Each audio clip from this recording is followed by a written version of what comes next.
Hey, welcome back to the Infamous Podcast. This is Darryl. Oh, this is Brian. This is Brian. I thought that was a bit. Yeah, no, this is the bit. So I was gonna say something. I spent too much time on Instagram.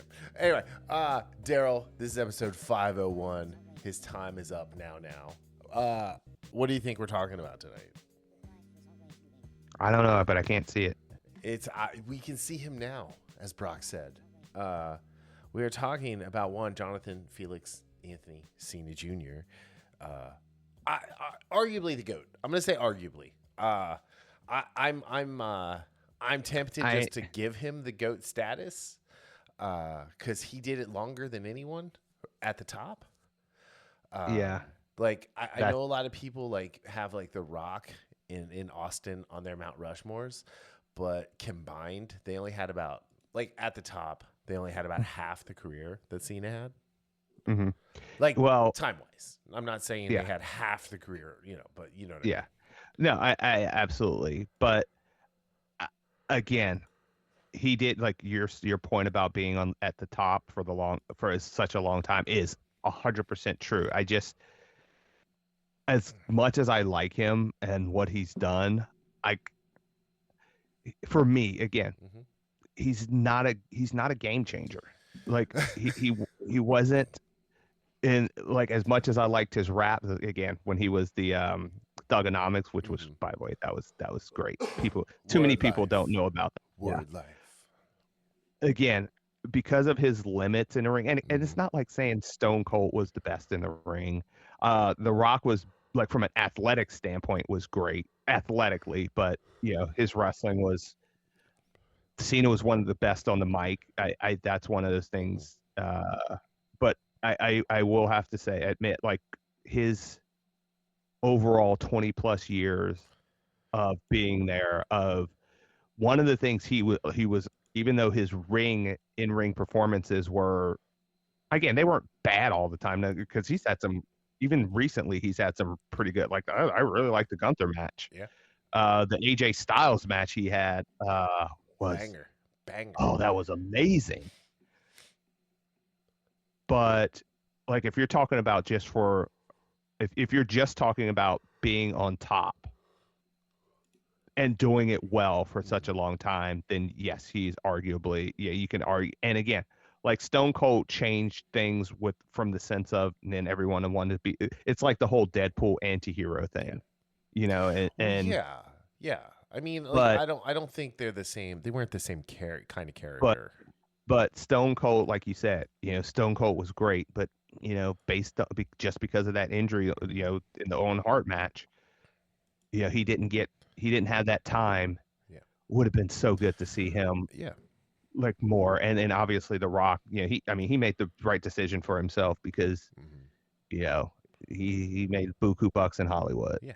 Oh yeah, I mean, he became franchise Viagra and then became not. But before we get to all of that, I asked you a question before we started recording. Do you remember what that question was? What were we doing, or where were we 9 years ago? Well, so not right now, but 9 years ago today, we were sitting together in a movie theater watching Rogue One. Oh, really? Yeah. Yeah, there was no rebel, though. There was no rebel. I'm a rebel. I rebel. Well, where the fuck was that in the movie? Oh, that was annoying. I remember, wait a minute. We did. It's I think you were where's the TIE fighter? Why aren't they running on the beach? What is happening here?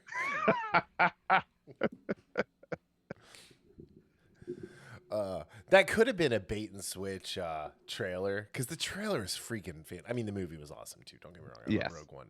I think it's the best thing Disney did, live action Star Wars wise. But dude, we were hyped for that movie, and imagine we get the movie that he wanted to show and the Darth Vader thing at the end. Oh man. Right. So anyway, yeah, so I just thought that was a fun bit of our friendship history. Did that show up on your timeline? Facebook memories. Okay. So, I just remembered it, Darryl. I clearly remember the day I know. that I'm we thinking like were that's kind of random. sitting at probably the Regal. No, probably Showcase. I don't know. I don't remember where we saw it. But all I know, actually, I could probably go back and look. I'm sure I tagged it. I was about to say, yeah, you probably did. Back when I used to just post all the movies I'd go see. But yeah, no, I just thought it was funny that I was like, hey, we're recording tonight, and it was 12 years ago. So, all right, do you know the this is not a sponsored like comment, but you know the silicone rings ESO, however you say Yes. it. Yes. So they came out with some more Spider-Man rings. And I got 2 of them. I didn't get the third one just because it was black and red, and I didn't really. It was black and red with just like the eyes, and some spider webs, and I didn't really care for it. Even though I like Miles as a character, but I got one that is like a bunch of DNA symbols with like Spider-Man with the little spider logo on there, for like when he gets bit. But the one I'm really hyped about, it's got a little Spider-Man hanging from a web that shoots all the way around the ring, all the way around the ring to the Marvel logo on the bottom. But then on the top, it split by the web. It says, "With great power comes great responsibility." I love that. And it's like, this is my new like daily driver ring, so I'm pretty stoked about it. So it was a little lighter. It's a lighter gray. It's like closer to silver than the gunmetal that I usually go with, or the black. But I dig it, and I'm excited to have it. I remember my gunmetal gray Xterra. Oh yeah, I remember that too. I've had like 3 gunmetal gray cars. It's the way to go. Like if you're out there and you're listening, you're looking for a new car. Gunmetal gray always looks clean. It never ever looks dirty. It's great. Yeah, I just love that color, and I love that car, by the way. Yeah, I mean the Xterra was awesome. It had a little step. Yeah. So it was almost as cool as the Element. Reminiscing. Almost. When we went from 2016 back. Even further back. Darryl, this is your car life. We went all the way back to 2005. Yeah, seriously. So anyway, all right, let's hop right into this John Cena themed episode. We'll talk about Saturday night's main event and then the following Raw, but like 25, 26 years, whatever it was, 23 years for Cena. I remember going down to OVW when he was just the prototype, and they're like, prototype from Area 51. Yeah, I remember those those promos, him as a prototype. Yeah, but he had this blonde flat top that was like, remember in Kick-Ass 2, the comic and the movie? Oh, the Russian lady? The Russian lady, yeah. Like, I never could not see him in her because of the hair. I don't know. It was funny though, because like it was him and Randy and Batista and Brock, and like that was the time, like 2000, 2001, 2002, like right when I came back, like going down there, going to matches, that it was the height of the end of the Attitude Era. Ruthless aggression. And so Cena led us in, and I have a super hot take about this, because like I watched both. I watched all of both, Attitude and Ruthless Aggression. And I think the Ruthless Aggression era was more consistently good than the Attitude era. Well, it's funny you say that, because we had, last week's episode was talking about nostalgia, and I mentioned how nostalgia can sometimes blind you, and talking about the Attitude Era, because the Attitude Era was the resurgence for WWE. Yeah. Well, it was what won the Monday Night Wars. Right. And so you have fond memories, but again, your brain a lot of times, sees the fondness but doesn't see the the warts. Mm-hmm. And I tend to, because we've talked about this before off the air. I tend to agree with you in that regard. Like as far as the consistency from the attitude to the ruthless, like I mean, the ruthless aggression having more consistency than the attitude era. But I mean, again, when the attitude era was hot, it was hot. Yeah, oh Like, yeah, it but had so many high points, right? And right, like you look at the era, it's a spot fest. yeah, But I also, for me, like I was a DX guy more than an NWO guy, right? I was the Heart Foundation, that whole thing. Um, like I'm one of those weird guys. I like Sean and Brett from those two eras. yes, I did too. Yeah, And so I mean it's mainly because just the way they wrestled. You had Jericho come across, and I think Jericho coming in really, like I'm going to show for Jericho here for a second on a John Cena podcast. I think Jericho really set the direction when he came in, and really like took off. Not when he first came in, but like after that like 6 month cooling off period where then they started using him, and that's what set it up for guys like Cena mm-hmm. to really come in and be like. I mean, Jericho's a great talker and a great in-ring technician. Cena became a great talker, but I do think we look at Cena as like the wrestler he's been for the last 10 years. Mm-hmm. When he did the 5 moves of doom when he started, they were flawless. He was the strongest he ever was. The spin out slam that he did, side slam that he did, was amazing. His yeah, his he leg was more drop, athletic. his leg drop off the top did not look like his hip had fused into his back, a la Matt Hardy. Mm-hmm. And like he could F you the Big Show. Like, Yeah, I just saw. It's amazing what he could do. Yeah, I don't know when this was from, but I just saw a clip of Mark Henry. They're talking about like wrestlers who are stronger than they appear to be or whatever. And he mentioned Cena, and he was like, "You ever look at his ankles and his wrists? He's like, he was like born to be a bigger guy than he is, but with his diet and training, he looks like a bodybuilder. Yeah. But he's like, he could have been a strong man, like just like." I mean, like, I feel like I have that in common with Cena, just being naturally strong. Yeah, I mean, I have that in common with Mark Henry. I bench 315 now, and it's just. But are you 260 though? No, I'm 240 right now. Well, you're not 260, so you're not Bradley Martin. So I don't know who Bradley Martin is. Oh, sorry. I'm sure that's very funny if I knew who that was. What the hell? I'll laugh anyway. Yeah.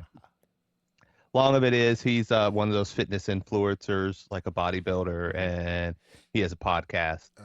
And he always asks real fighters if could they take him in a street fight. No, I could not take. Yeah. No. Well, he had Nate Diaz on. He's like, "You think you could take me in a street fight?" He's like, "Dude, you're a podcaster, bro." It's like, when I'm 260, he's like, yeah, whatever, it doesn't matter. I mean, I don't know who the guy is, and like I'd want to see him before I made a decision on that. But no, yeah. I'm just gonna say no. I can't take him in a street fight. Yeah, he's jacked, but I mean, he doesn't have skill. Like, I mean, he is jacked and a good athlete. So, I mean, a big guy that's a good athlete. I'm massively out of practice, and really strong, but yeah. So I just, but yeah, he always says I'm 260. Oh, okay. Oh, okay, cool. That's funny.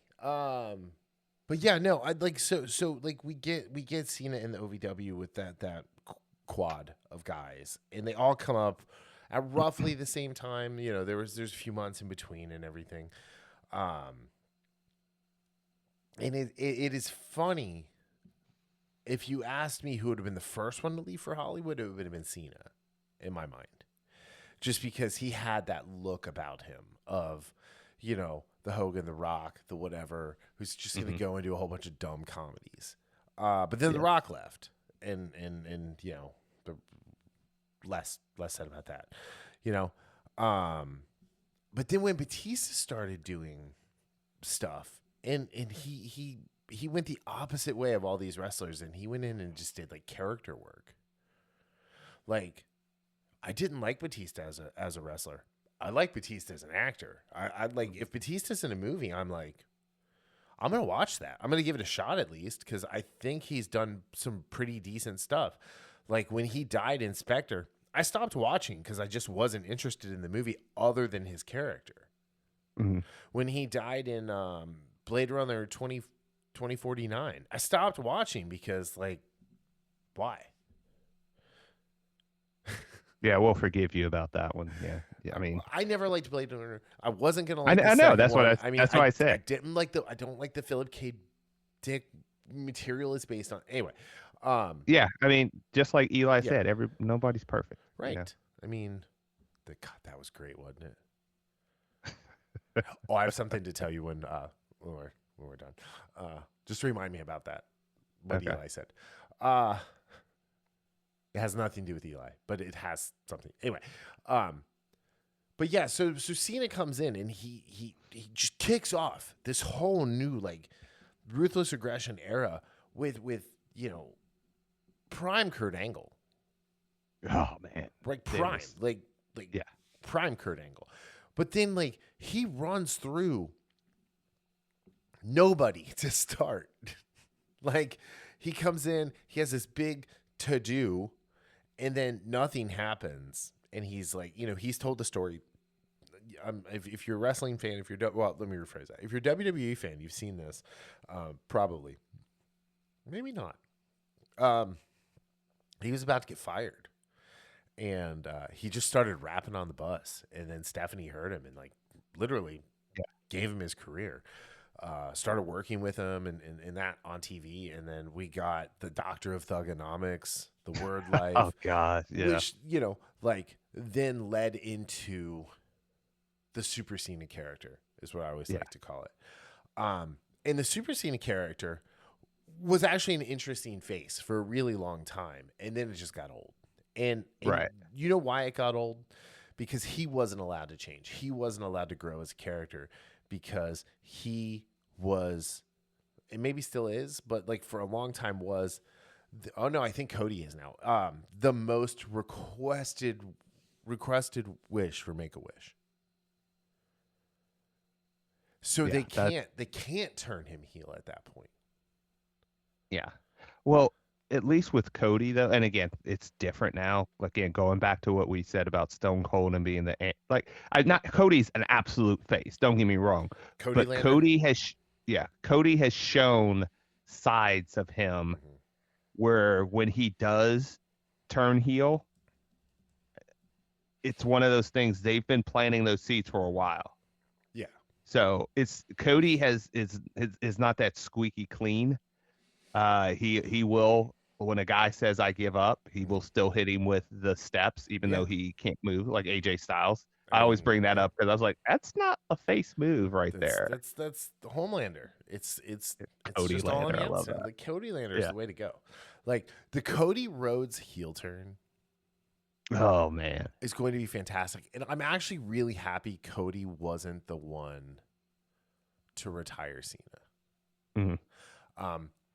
Like I saw somebody make a comment about like, well, it's a passing of the torch to Gunther, but he's 36. He's probably going to retire in 5 years. And I thought about it. I was like, I don't think this is as much of a passing of a torch as like we're traditionally used to. No, I would agree with that. So this isn't like Hulk Hogan refusing to put Shawn Michaels over. Like that would have been a pass in the torch. This is Hogan passing the torch to The Rock, who then immediately went off to Hollywood. But that it is on that level. Like Cena passed the torch to Cody at SummerSlam. Yes. And said, "Go forth and prosper, young man," who is also 40 years old and is probably going to retire in the next 5 years. But here's the thing. This is not a Cody problem. This is not a John Cena problem. This is not a Gunther problem. This is a Triple H problem who refuses to push younger guys. What would have made, in my opinion, John Cena's final run is one, he came out and he said he wanted to do the full year, 220 dates. That's almost every Raw, almost every SmackDown, almost every NXT. It's certainly all the PLEs. right? Mm-hmm. They brought Austin Theory back on Raw, spoiler. I still to this day think that Austin Theory can be an amazing wrestler in this company. And if not, he needs to go to AEW immediately where they will understand how to use him. But the way Cena buried him at like WrestleMania 40 or whatever, 39, whatever it was, 37, I think having Austin Theory kind of like stalking Cena for the year. That would have been good. And then this last match goes almost exactly the same way. Theory taps him out. I think would have been pure cinema. Now, I'm not a wrestling booker. I'm just saying my opinion for one. I like John Cena. I always like John Cena. When Haley was little, she liked John Cena, and she said she was going to marry him. And then when we told her he was married, she immediately offered to dispose of the first Mrs. Cena. Are you serious? Oh, yeah. She was like 4. Dude. It was, yeah. Absolutely your daughter. Yeah, 100%. So, no doubts. No doubts there after that one. I had some doubts before that, but then after that, I was like, after that, you were like, oh, yes, well, she's mine. Shit. So, this one is mine. But I do think it's funny because Sting just retired a couple years ago with AEW. And I think like Sting definitely had his ups and downs. Sting also didn't stay with one company the entire time. I mean, partly because the company went out of business, and he was with TNA, and he did the W for a while, but or very short amount of time. But you look at Sting's final year, right? They paired him with Darby Allin. He had a couple. I think he had 2 singles matches that year. He didn't have very many. It was mostly tag matches, which was great. And he worked way more than you thought a 60-year-old. Keep in mind, 40, 48, 49-year-old versus a 60-year-old. I still can't believe that. I know. And he looked great. Like just anyway. But he went out because the Young Bucks refused to let to go over to be the ones to pin Sting.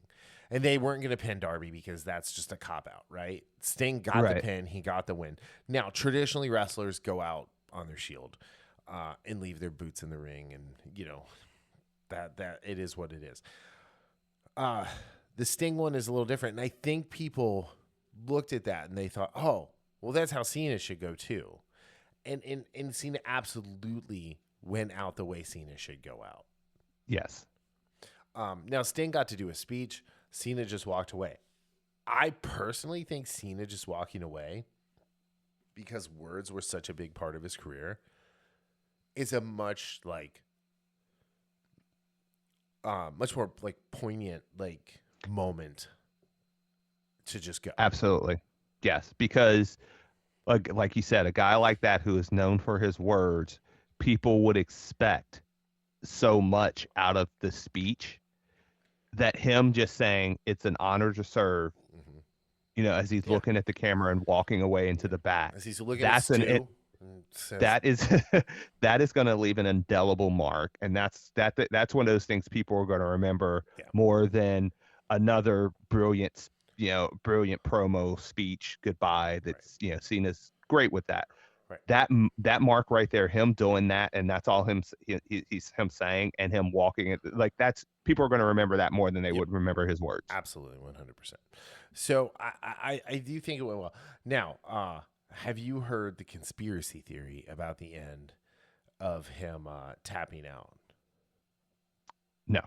So there is a conspiracy theory going around that he went into business for himself.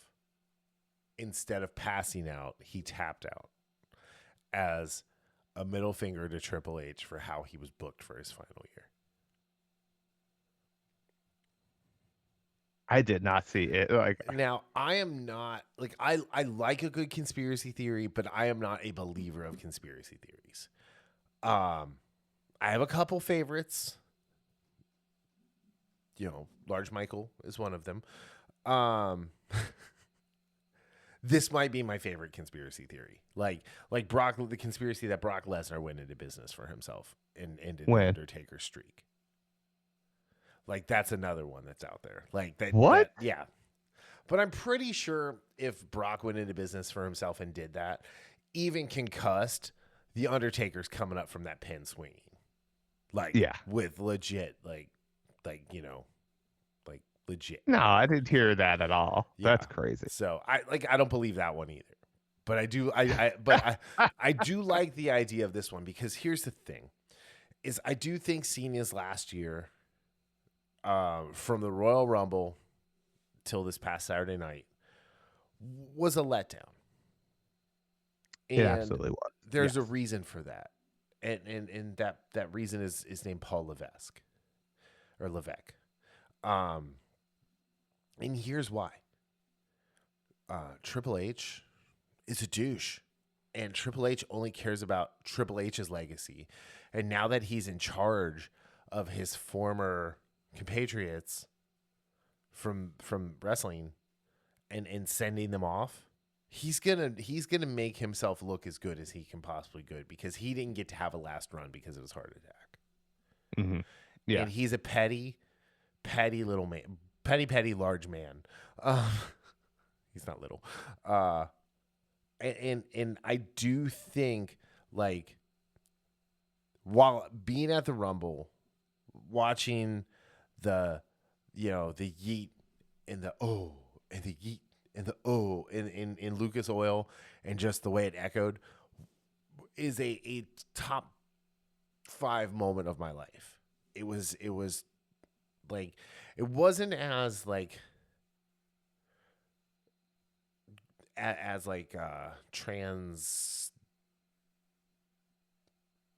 transformational as like touching a redwood tree, right?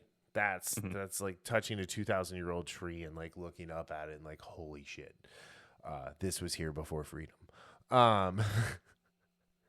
Like, it was great, but the way that match ended, like, everybody was like, huge cheer, and then like, what the fuck happened?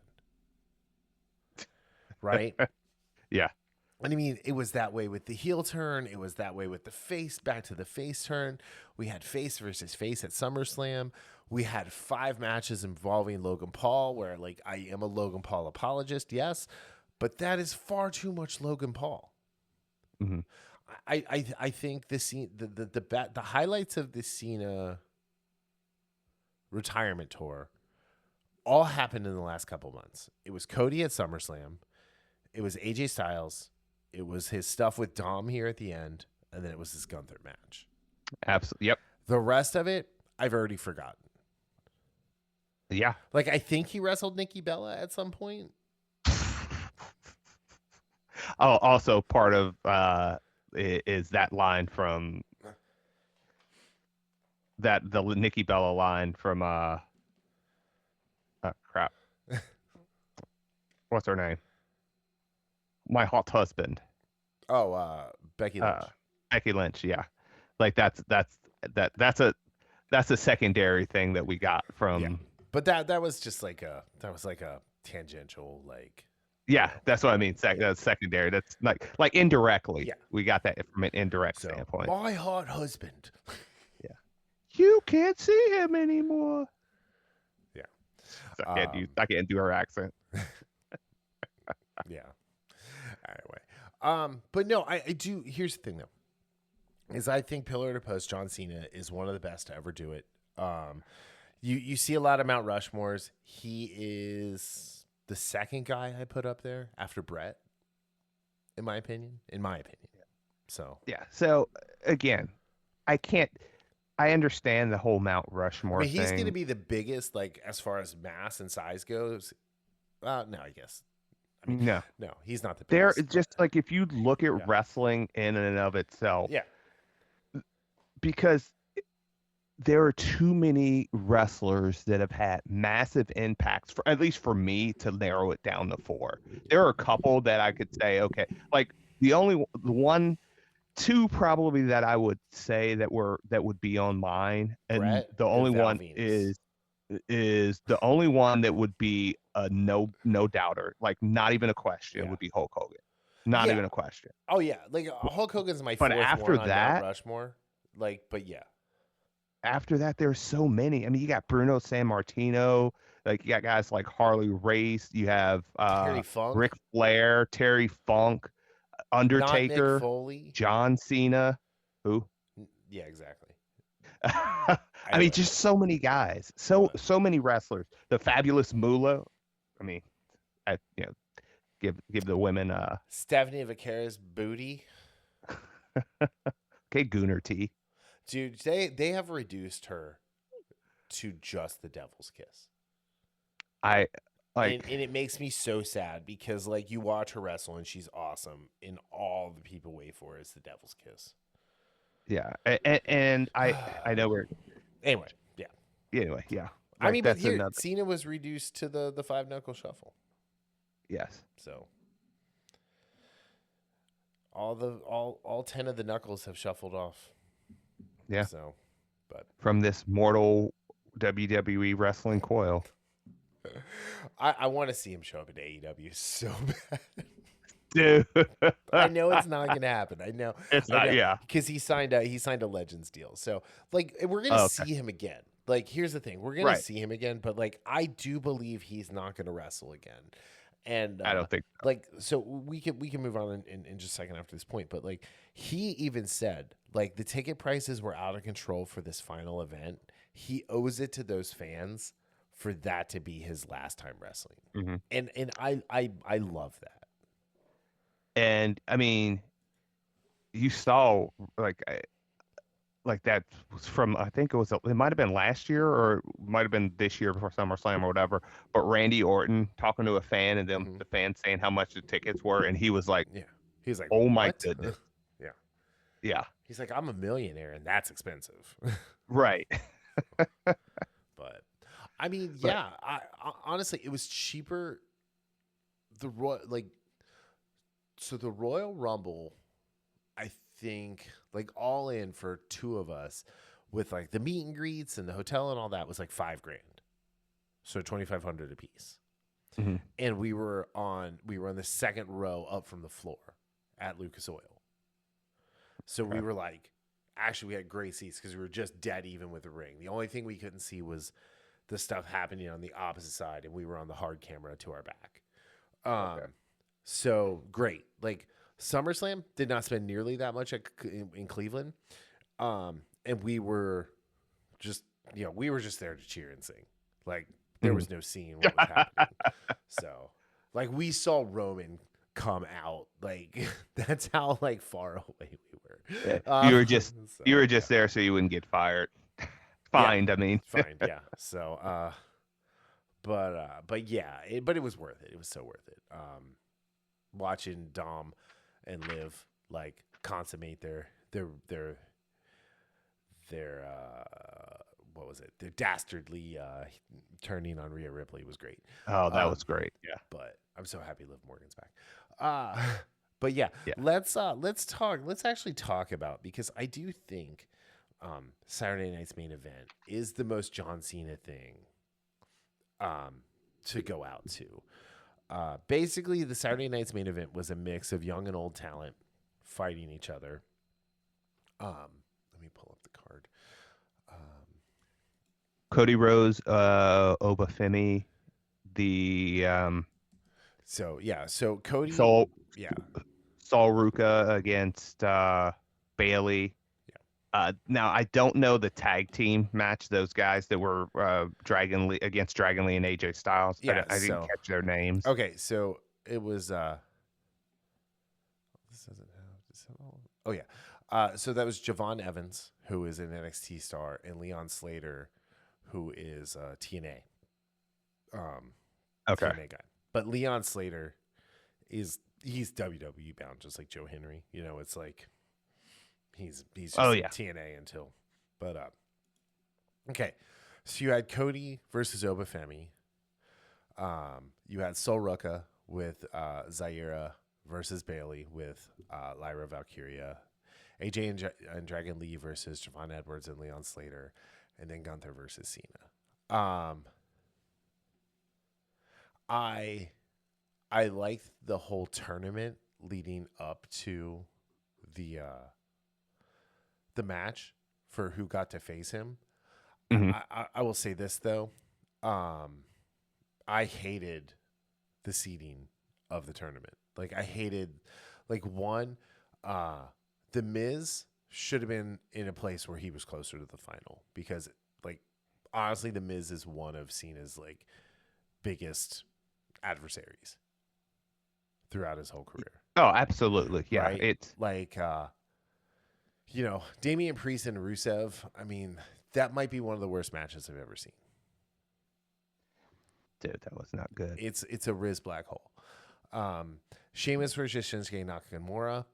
I would have put Matt Cardona with Sheamus instead of LA Knight. Um, but yeah, it's just I would have had Dolph go over Solo Sikoa so we could get Dolph versus Penta in the quarters. But I also would have like probably put Carmelo Hayes like all the way to the semifinals against Gunther Yeah, because that would have been. nobody cares about Solo Sikoa. Yeah, I was about to say, what is the point? Like Solo Sikoa, and goes back to what you said. A lot of the reasons we have issues with WWE is because the guy who's booking it. Yeah. So this is not something new. This is not something like, oh, this guy they made a mistake with this, but that's okay because everybody makes mistakes. This is a consistency that is alarming for a wrestling fan, Well, especially. oh, sorry, go ahead. I Especially. was about to say, especially after the whole fiasco with Vince being deposed, and then those first few months, I guess, like the honeymoon months with Triple H and what we were seeing, and it's just gone back to what we've known for the last 30 years, basically. Well, actually, it's not. This is the problem. Is we think it feels like that, but it's much worse. So the average age for a champion during Vince's run was like 32 years old. The And now it's what, 36, hold on, 38? the oldest being Bret Hart at 36. Yeah. Now it's 40. Oh, okay, 40. And the youngest being Gunther at 30, 36. So again, that on its face, I don't mind because of some of the guys that are in there. Well, what I do not like, well, again, this is what I'm going to say. I do not like is the fact that they're not. It's not even about giving them championship shots. It's not this. They're not even giving a lot of these younger talent, except in the women's division, it seems, any run. Like they're not getting any run at all. And yes, you have to crawl before you can walk, but how are you going to get to a championship if you're not being highlighted at all? Right. And right. that's the biggest issue. I mean, you have Carmelo Hayes, who was a star at NXT, and it's almost like, and I don't think he is, but they're it's like he came up and it's like, you're in the doghouse, buddy. You're gonna have a couple good matches. I mean, again, he's had some good like his, and even though he's gone now, funny enough, his matches he had some great matches with Andrade. I mean, that was the only time Andrade has been good in the last 5 years when he was their like best of 10. Yeah, I mean, so I mean, I really can't. Here's the problem. They brought Carmelo Hayes up. They did. The Miz felt him out, like got him out, put him over, and on his way. And then he did the stuff with Rusev or with Andrade, and then nothing came of that. And then they just stuck him with the Miz as like remember when Daniel Bryan was Bryan Danielson was the Miz's like rookie, quote, I'm using air quotes, rookie, when NXT was just a game show. Like, and then they just did that, and it's like, what are you doing here? Like, throw him in with like, the Street Profits. Throw him in with Grayson Waller. Like if you're gonna put him on a tag team, don't throw him in with the Miz, because the Miz is gonna do all the talking for him, and dude can talk, dude can go, Yeah. dude. he reminds me a lot of like a more muscular, more athletic Kofi Kingston. That's a good comparison. Yeah, I can see that. Yeah. And but the thing is like Melo is money, 100%, and he should be in the conversation for whatever the SmackDown title is, but Cody's title, the Universal title. Well, I mean, the fact that he has, like have him do some, get him some programs like with even like the Intercontinental or U.S. title or whatever. Right. So, but this is where not having house shows, them getting rid of their whole house show tour, like really has stunted these younger wrestlers. Now, to be fair, like CM Punk lives off of nostalgia. That's the whole point of his being in wrestling at the moment. And he takes up a huge amount of card real estate whenever he's on a show. And so these guys don't have a chance. Yeah, I almost fell asleep watching his promo from Monday. I skipped it. I just skipped it when I kind of I did one of those like, oh, I'm sorry. It's not that it's bad. It's just that it's the same thing over and over and over. It is bad and over again. It used to be great, and it's not even close to what it was. Oh, no, he's not even close on the mic. You have these shills out there that are like, I don't know. I did want more of John Cena and CM Punk, just so John could destroy him, just verbally destroy him. Yeah. And I'm sorry your ugly dog died. By the way, he shouldn't. Have that's even low for you. He shouldn't have bitten Kenny Omega. Yeah, that's even low. Like, no, I am sorry. Like, I am sorry. Larry did not ask to be owned by, well, who he was owned by. He didn't run away though, either. Would you run away if you had like a nice shelter, food at your beck and call? No, you wouldn't. Guy? Gonzo. It's a cold world out there. It is, in evil world out there. You learn a lot about yourself on the mean streets of wherever Larry could have run away from at any given time. But no, he bit Kenny Omega. I'll never forgive him for that. Anyway, no, but seriously, like, dude, I'm sorry your dog died. Like, I like, people love their pets. But yeah, I will say, like, I did really enjoy, for the first time in a long time, Saturday night's main event. Everybody got to see Obafemi for the first time, but then what do? They Triple H it up with the distraction finish, the no contest, and then instead of like Cody and Oba being like, let's roll this back, let's go again, let's just start over, when Drew got taken out, they raise each other's arm in the middle of the ring. It's like, this is stupid. You know what? For a second, I thought they were because of the angle of the camera, I thought they were going to be like, let's run this back and keep going. Yeah. For a second, I thought that. I was foolishly thought that. Yeah. I just hope Obafemi does not get the Bobby Lashley treatment. Yeah, dude. Like, if he screws, like, again, I saw him because I haven't watched it in NXT. I don't want to hear it. I don't want to hear anything you have to say about that. But it's usually the best wrestler. I saw him on SmackDown the night before, like his I am the ruler, the mountain you cannot climb. Dude, that little 10-15 seconds he did, like when he was introducing himself, was amazing. I like your Nigerian accent, by the way. It's great. It's great. It's great. It's great. It's great. It's fine. So, well, I mean, my DNA, it's from Nigeria or Ghana or somewhere. I don't know. You don't even know. That's why I said somewhere. So he's a track and field guy. Do you know where he went? Yeah. No. Middle Tennessee State. Oh, okay. MTSU. You know who else went to MTSU? I'm waiting. I think Bianca Belair went there. Wow, we're young. So, how old is he, by the way, Obafemi? Oh, he's young. I mean, he is 27.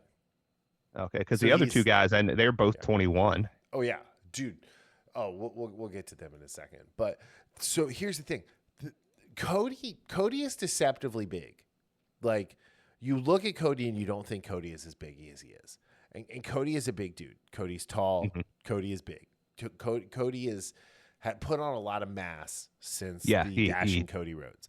Oh, yes. And he did Yes. that like during his world tour before AEW even became a thing.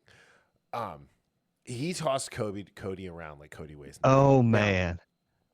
that's not all just him tossing him around, but like, Obviously, yeah, he was a but shot putter. So he's got the footwork. My favorite thing about Obafemi is his footwork when he's going into his different moves and how fast he is. Like, he's Braun Breaker level fast. Like, yeah, my could my you favorite imagine one. those two as a tag team Oh, man. with Bronson Reed as their enforcer? It's a wrap. You know what they should call it? The End. Like, that's just the name, The End. Fade to black. Like, Fiend. That I was about to say. I was just gonna say to call him Fade to Black. But that's their finishing combo move. dude, the finishing combo can be Oba's finisher into the spear. That would be Where Braun Breaker just spears straight through them. Just anyway.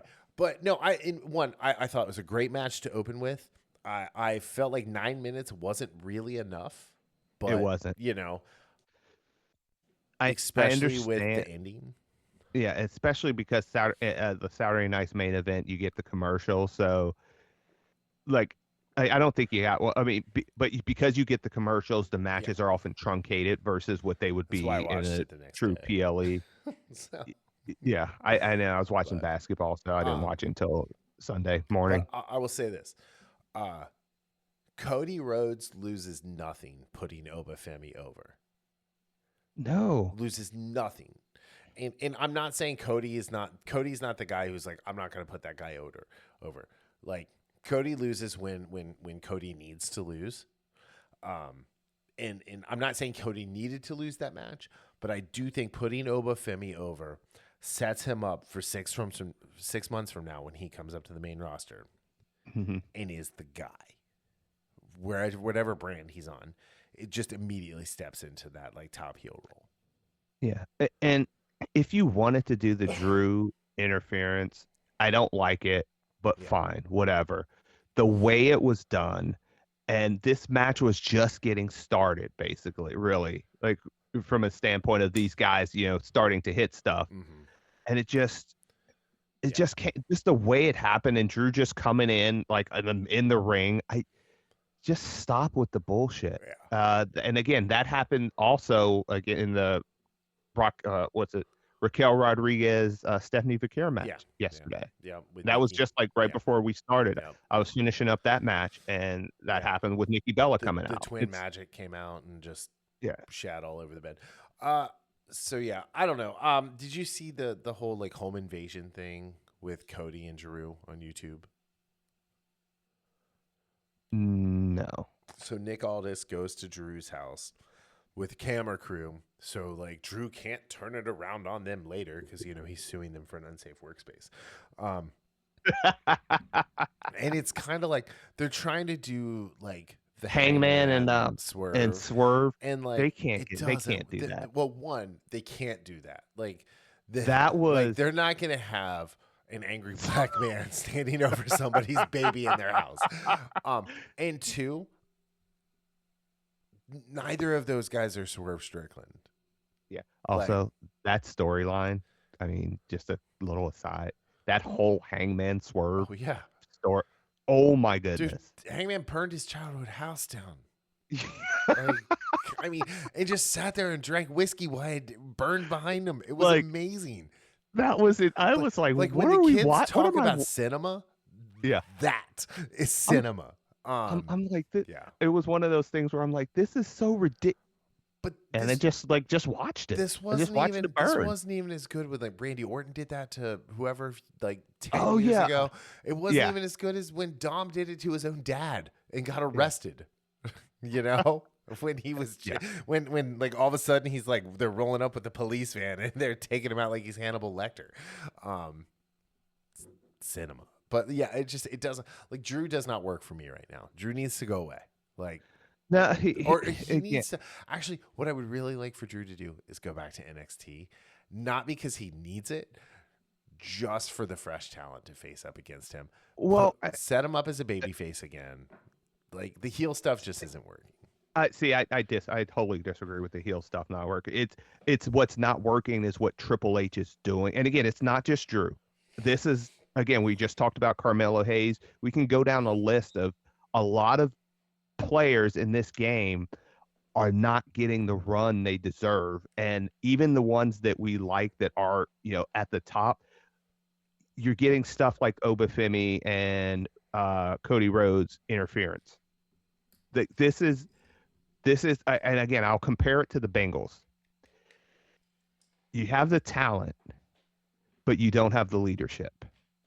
And anyone thinking that Joe Burrow, I'm talking about Joe Burrow, no. I'm talking about above Joe Burrow. I'm talking about above Zach Taylor. I'm talking about above Duke Tobin. It's a leadership problem.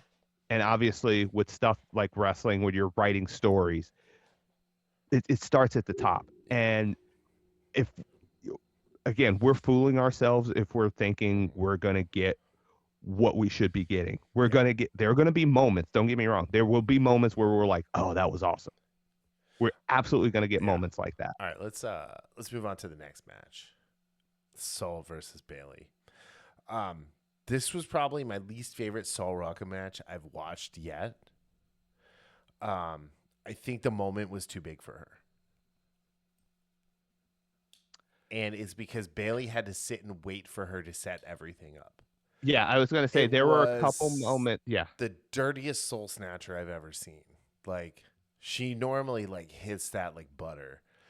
And Bailey was sitting there waiting, kind of bent over. Like, the handstand spot or the cartwheel spot. Bailey had to wait for that to happen for way too long. And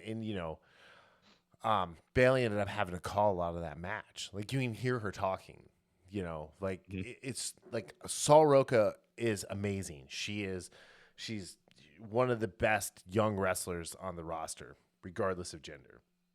Yeah. And I told you, when I saw her in, was it not WrestleMania, but Royal Rumble, when they were in the Royal Rumble and she was doing some crazy stuff, it was like, oh my! Again, from another one from the Kofi Kingston School of Athleticism. Yeah. So yes, and the Soul Snatcher is probably the coolest finisher ever.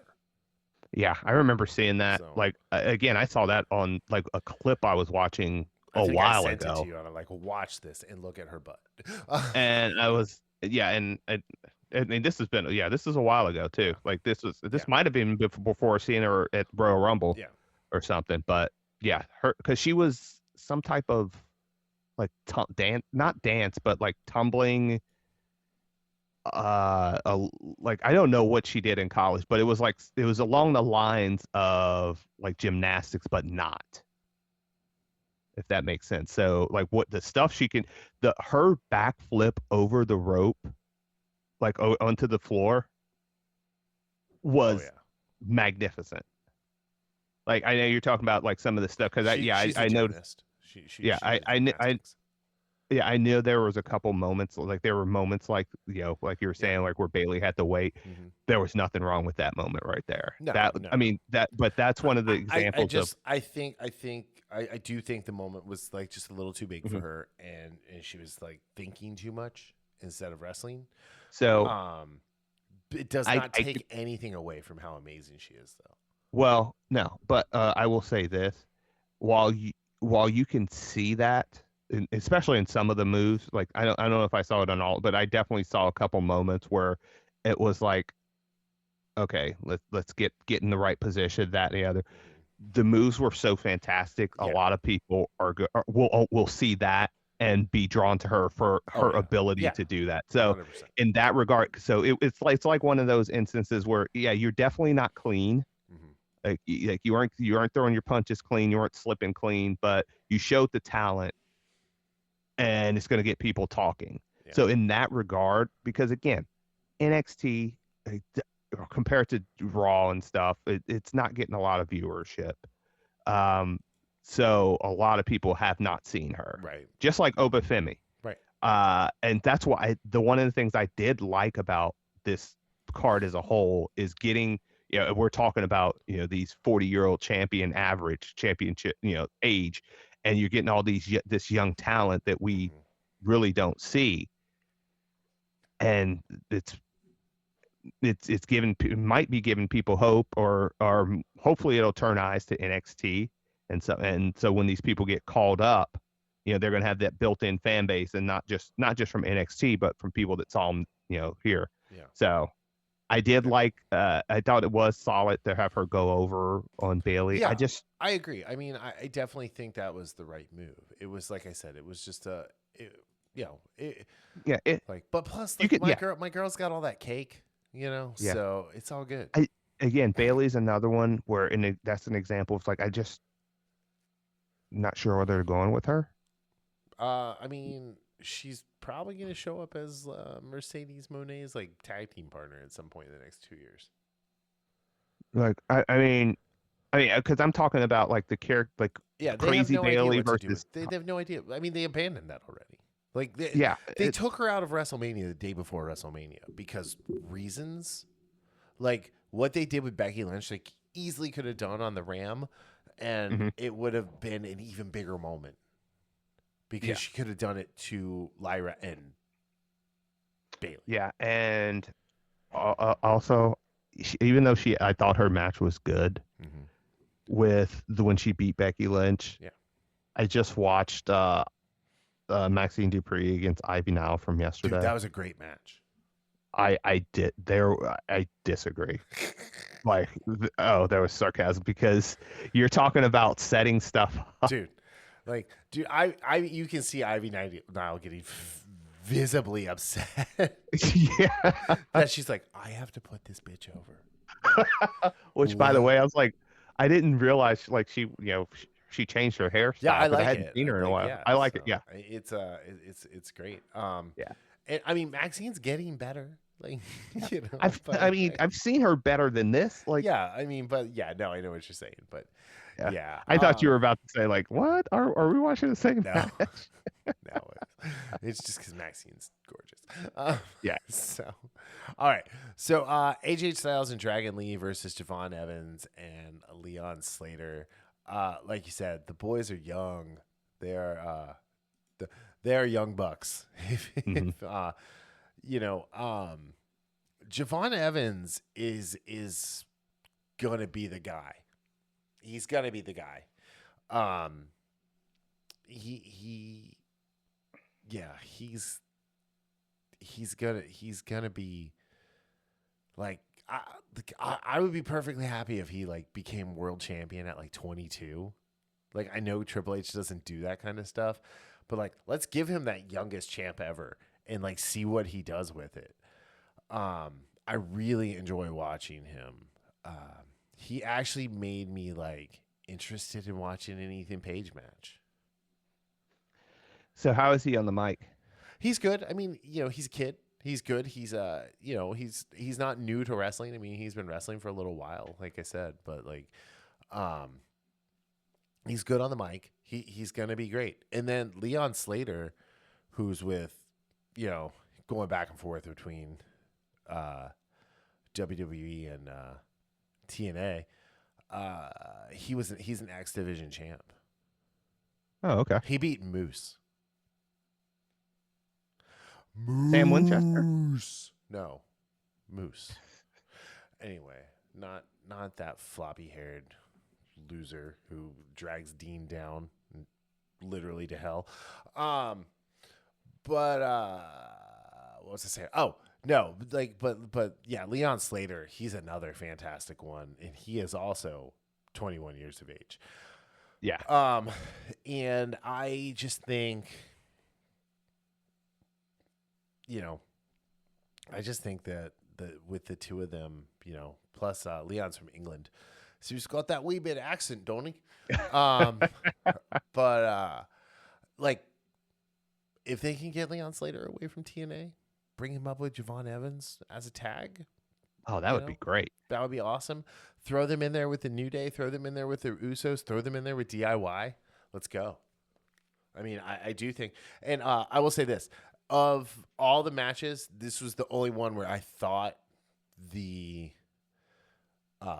older guys should go over the younger guys, because AJ Styles and Dragon Lee are establishing themselves as a tag team. Yeah. And the Dragon Lee Hurricane Rana into the Styles Clash might be one of the coolest things I've ever seen. Yes. And they broke, Evans and Slater broke that up twice. So yeah, that was cool. But it was also the shortest match of the night. I probably would have taken 3 minutes away from Sol Ruca and Bailey and given it to those two, or those four. But then we got into Gunther and Cena, 23 minutes, technical wrestling match. I can understand why WWE fans would look at this match and be like, this was boring. It was a bad match. Why did they wrestle that way? Because that's wrestling, dipshits. Like that. I hear that, and I hear like people talk about Gunther and how he wrestles and not liking it. And it's like, and these are people that like supposedly grew up on wrestling. It's like, you didn't grow up on wrestling then. Yeah. No. You didn't. No. I don't know what they grew up on. Yeah. Meth. But yeah. Anyway, no, but I loved it. Like I told you, this was almost like, I mean, Cena got way more offense in than I would have given him if I was booking the match. He didn't get Brock Lesnar. Yeah, no, and I didn't want him to get Brock Lesnar. So I told you, no, I didn't. I wanted Gunther to come in, chop him until he bled, and then have him go Super Cena, get to the point where he was hitting the shoulder blocks. If he could do it, the leg drop off the middle rope. He doesn't have to go off the top rope. He can do the middle rope. That's fine. He goes for the 5-knuckle shuffle, and as he comes down, Gunther puts him into the sleeper and taps him out. Mm-hmm. That would have been amazing. Or he can hit the 5-knuckle shuffle, put him in the FU, and then Gunther snakes down and puts him in the sleeper and taps him out. But he had to tap out. Like, I love the fact that he tapped out. I loved how he kind of just resigned himself to, like, it's like the smile, like Steve Martin's Rupert in Dirty Rotten Scoundrels pooping his pants, was amazing, because he was like, oh, it's over. And just the gentle tap. And again, if the conspiracy theories are true that was him going into his business with a middle finger to Triple H, I do not believe that to be the case. Yes, please. But no, but by what everybody said, Triple H was like ecstatic with how the match went. So I imagine it was like exactly how they planned it. Yeah. All the way down to the fact that Gunther had to have security to protect the fans from him when they were trying to attack him after the match. Oh my God. I do think that's funny. That's a very Rorschach moment. You think I'm in here with you? You're in here with me. You'll scream for help, and I'll look down and I'll say, no. Maybe. I don't know. I'll help you. Anyway. All right. We are at an hour. So let's just run through Raw real quick. And I don't think we have to talk about all of Raw. I mean, we've talked about this. We've mentioned some of it already. I think we just need to talk about the opening of Raw. Yeah. Gunther came out to some great heat. And I don't know if you shared it with me. Somebody shared it with me that like this wasn't even close to like Roman's heat during the Bloodline phase. This is different. There weren't like when Roman came out, there were still people acknowledging him and cheering him. Like, there was not a single person cheering for Gunther in that entire arena in Hershey, Pennsylvania last night. Yeah, there were like there was like one person every section. Yeah. That I saw that was like clapping or whatever. Yeah, so but like and so one out of every 500 people or 100 people. But yeah. So yeah, there were like those were legit boos. Like So there might have been legit. 100 people cheering in the Yes, entire right. arena, But maybe no, 100. to your point, Yeah. to your point, go back and like when people that say that, go back and look at when Roman was getting the heat, Yeah. how many people were still, I mean, I acknowledged him from the beginning. He was my tribal chief. Dude, So when I do my overhead presses, I keep the finger up to train to acknowledge him. It is just on the right hand. The left hand fully gripped around the dumbbell. The right hand, it's got the finger with the thumb out. Like it is, you know. You laugh like I'm kidding. I could see you doing that. Yeah. So, Legit. my buddy Derek and I, we both do that. It's anyway. But that so he comes out and oh my god, one, I love that they gave him his music back. Uh-huh. And two, when he comes down, he kind of walks around the ring and then takes his time walking up, and like just the way he was dressed was like perfect, like supervillain. Like DC, if you want to dress Lex Luthor to look like a supervillain, one, tell Nicholas Hoult to start eating some protein, maybe take some creatine, and two, dress them like Gunther was dressed last night. Yeah, that was awesome. Like, and he just comes in and like he's that smirk fucking kills me every time. I'm like, if I were capable of smacking this man in the face and surviving, I would smack that smirk right off his face. yeah, That's how great of a heel he is, because I really like Gunther as a wrestler, but like I'm not like, you know, I'm all in on booing him right now and like not cheering for him. I just cackle like a like just like a just like a little mad girl. lad, like a mad girl. lad. I cackle. Mad lad. Yeah. You crackle like a little girl. Oh wait, hold on. Also, how dare what? you? No.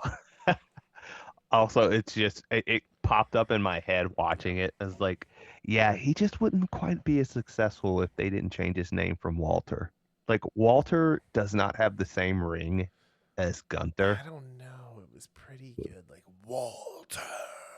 Anyway, although I do like Gunther. Yeah. But he just, I mean, he comes out one like, well, that and all the weight he lost too. I think has really kind of helped him. But he came out and just owned it. He owned every second of it. And then, like, it's like he tapped out, bitch. He tapped out like a little bitch. And then he just walks away. And it's like, wait a second. And then he comes back and he walks around the ring. He grabs the mic. He gets up on the turnbuckle like he's going to say something. Walks around the ring some more. Just soaking in the heat. Just soaking in the booze. Like it's like liberal tears and nuts. He's sustained. And he finally gets up on the table. And at some point, Wade went completely gray, and I don't like it. But he's right in front of Wade, and I was just waiting for you know the elbow, but right in front of Wade, standing up, and he calls John Cena a bitch again, and then leaves, and we get to follow him, and like I'm kind of digging this version, this like with a backbone of Adam Pearce. Mm-hmm. I don't know how you feel about it or not, but I kind of dig it. And he's like, "You weren't a ring general. You were an asshole. You're done," and kicks him out. And I'm like, "What the hell? This is awesome! Like this is how." And then we get the Raw peaked in the first 10 minutes of the show. Yes, because he walks out and it's the middle of winter in Pennsylvania, which is cold. It is cold if you're not from this part of the country. It is cold in Pennsylvania during the winter. And AJ Styles is just out there with a t-shirt on, just like chilling, just hanging out. And like basically gets the like, I'll see you next year. Yeah. Or what was the one girl? Catch me outside. The catch me Yeah. outside Catch me girl. outside. How about Yeah. that? How about that? Yeah. He's like, catch me outside. How about that? and then gets in the car and drives away. It was Yeah. like you could not have opened Raw better Yeah. after what happened. It absolutely. And Yeah. it's just, it is great. You know, I just, I like, I'm utterly speechless right now. I'm trying to get the words out. Taking someone who was already over and putting them to the next level of just heat and hatred from the fans Mm-hmm. has been lost in wrestling for decades. And I'm so excited to see it back. Yeah. And this is that, like, again, when we talk about Triple H and some of his just awful decision making, you have to give him his flowers when he does something right. And we talked about the whole how this was going to end once we knew it was, when we surmised it was Gunther and then it was confirmed to be Gunther. It's like, okay, Cena's tapping out. We knew that. If you follow wrestling, if you look at the trajectory of how Cena has lived his career and where Gunther is right now and what you're trying to do with Gunther, there is only one way this ends. Yeah. There was only one way that match could end. There's only one way he's going to retire Brock Lesnar at SummerSlam next year is he's going to suplex him to death. Suplex City. Welcome. Powerbomb. Welcome to Suplex City. I love that. But it'll be written in German. What was it, like suplex Cena like 15 times? 19 oh, times. 19. 19 times. But I will say a lot of this goes, like, a lot of the flowers go to Gunther for pulling it off. Yeah. Because, like, he could have come out and he would have been like, you tapped out, bitch. And it could have sounded cheesy and stupid. Yeah. But the way he let it marinate that was masterful right there. You can tell Bret Hart is his favorite wrestler of all time. Well, I mean, I wouldn't expect anything less from the ring general. The ring general. So anyway, all right. Well, we've been talking for almost an hour and 15 minutes. I honestly thought we were going to talk for like 25 minutes and call it a show. I know. I know. I kept looking at the clock like, oh, dude, I do got to say, thank you, Johnathon, Felix, Anthony, Cena Sr. for not pulling out, because I still think John Cena is one of the best to ever lace up the jorts. I am disappointed he didn't leave the jorts in the middle of the ring. Yeah, it'd have been awkward. I feel like that would have been the move for Cena to do, not just the shoes, in the wristbands and the headband that he wears around his bicep. Mm-hmm. Think about that for a second, fellas. That is insane. You want to feel emasculated. Just think about that. And it's tight around his arm. But no, it was a night. It was great. I feel like Saturday night's main event was a celebration of Cena. That was the way it should have gone. And Monday Night Raw kicked off a new era of WWE, the post Cena era. And I don't know what it's going to be called yet. But this is a new phase. I am hoping that we are going to see Braun Breaker, for example, win the world title from CTE Phil on January 5th. And that we're going to see like a string of younger wrestlers getting some due. And when they start bringing people up from NXT, they actually they actually use them right. Like, because there have been very few who have come up from NXT who are just killing it. Yeah. So. Oh, we can only hope. Yep, we can only hope. On that note, thank you guys for listening. We will be back next week. And then we're going to take the week between Christmas and New Year's off. So we'll be back on January 6th after that. So we got one more episode this year.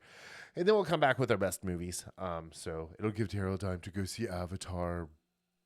And other movies, thank you very much. Yeah, like Marty Shortcut or whatever it's called. Marty Supreme. Yeah, so I heard that the speaking of wrestling, go watch Timothy Chalamet's interview with Cody Rhodes. Oh, I need to watch. I have that saved. It's not cinema. I mean, it's awesome. That little guy knows more about wrestling than we do. I was very interested when I saw that he was actually going to be on there. I was like, is he a wrestling guy? Well, did you ever did you see the clip that was going around about where he talks about the first time he met Batista? No, I haven't watched any of it. Dave walked into his trailer to meet him, and he was listening to Batista's music. Like, okay, that's awesome. Randomly, like not on purpose. So it's like I listen to wrestlers' theme music too all the time. So that's one of my favorites to listen. Work out. My alarm is Sami Zayn's music.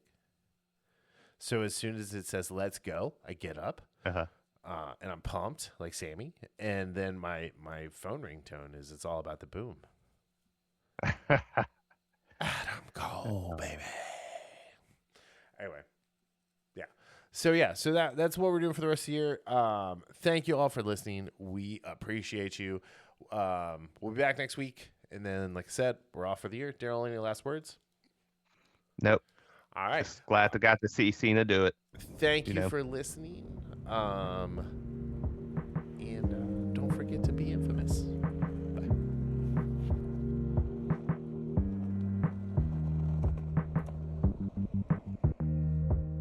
The Infamous Podcast is recorded in Kings Mills, Ohio, just north of Cincinnati. You can find new episodes every Sunday on Apple Podcast, YouTube, Spotify, Google Podcast, our website, or anywhere podcasts are downloaded. This show is hosted by Darryl Jasper and me, Brian Tudor. To find more information about the show, visit us at infamouspodcast.com and follow us on Facebook and Instagram at Infamous Podcast to keep up with the show.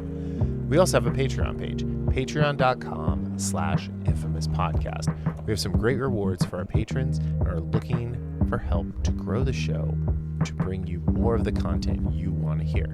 Music for this podcast is provided by Michael Henry from meetmichaelhenry.com.